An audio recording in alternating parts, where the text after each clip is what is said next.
Today's Bible verse comes from Hebrews chapter 4, verse 9, King James Version.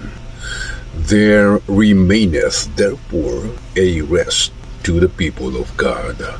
Hebrews 4:9 teaches that a spiritual Sabbath rest remains for God's people, a rest from their own works entered through faith in Jesus Christ and His finished work.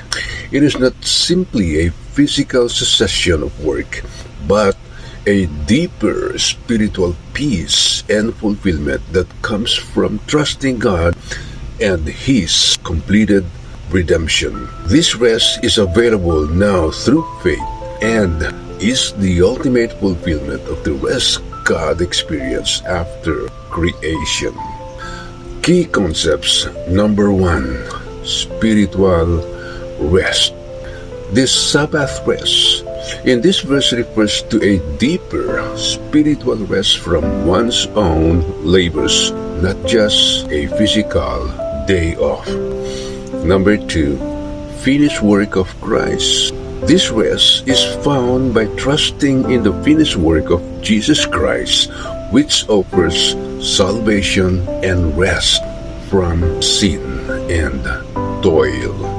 Number 3, God's rest.